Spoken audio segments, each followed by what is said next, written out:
নমস্কার বন্ধুরা, welcome back to my channel regular short. তো আমি আজকে হিস্টোরি থেকে প্র্যাকটিস সেট 4 নিয়ে আলোচনা করব। তো প্র্যাকটিস সেটে পড়ে থাকছে 10টি কোশ্চেন, এমসিকিউ টাইপ কোশ্চেন। আশা করি তোমাদের খুবই হেল্পফুল হবে ভিডিওটি। তো দেখতে থাকো আমার সঙ্গে এবং পরীক্ষার প্রস্তুতি কেমন হচ্ছে তোমাদের সেটাই চেক করো। তো আজকের প্রথম প্রশ্ন, কোন বুদ্ধ সম্মেলনে বুদ্ধরা হীনযান ও মহাযান এই দুই সম্প্রদায়ে বিভক্ত হয়?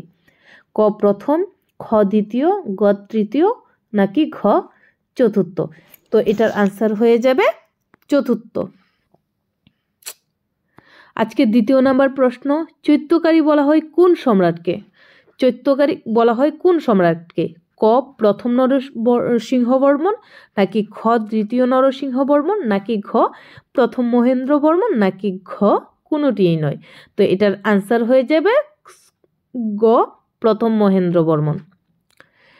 তো আজকে তৃতীয় নম্বর প্রশ্ন, পলাশী জুতোকে ভারতের অন্ধকারময় রাত্রির সূচনা বলে কে আখ্যায়িত করেছেন বা করেছেন কোন ঐতিহাসিক? ক নবীনচন্দ্র সেন, খ ডক্টর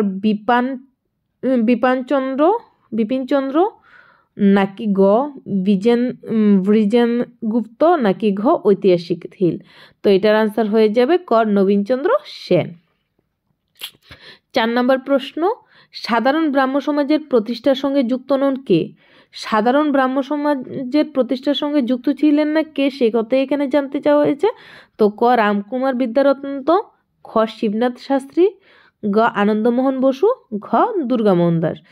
তো এখানে 3 জন আছে যারা যুক্ত ছিলেন, একজন যিনি যুক্ত ছিলেন না তিনি হলেন ক রামকুমার বিদ্যারত্ন।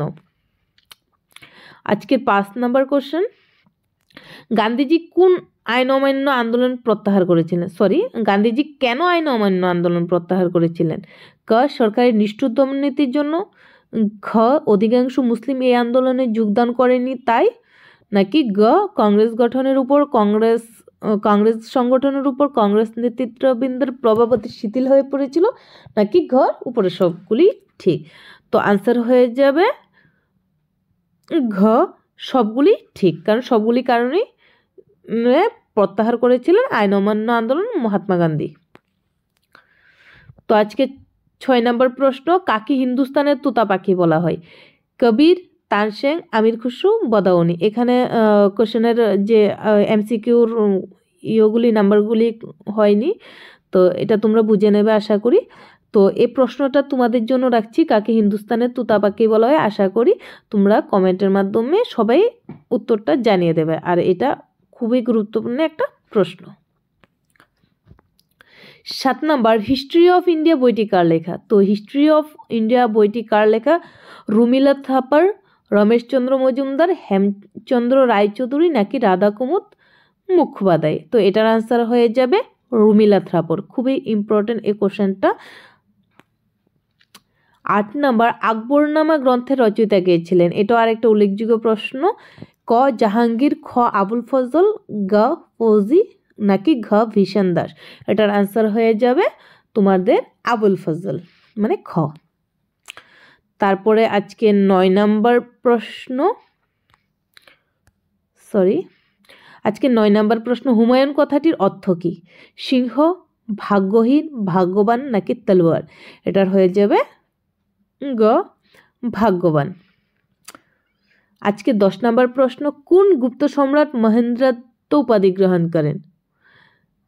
ক দ্বিতীয় চন্দ্রগুপ্ত, খ সমুদ্রগুপ্ত, গ প্রথম কুমারগুপ্ত, নাকি ঘ স্কন্দগুপ্ত? তো এটার আনসার হয়ে যাবে গ প্রথম কুমারগুপ্ত। আশা করি ভিডিওটি সবাই ভালো লেগেছে।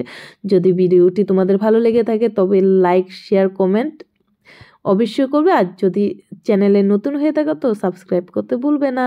Thank you, by.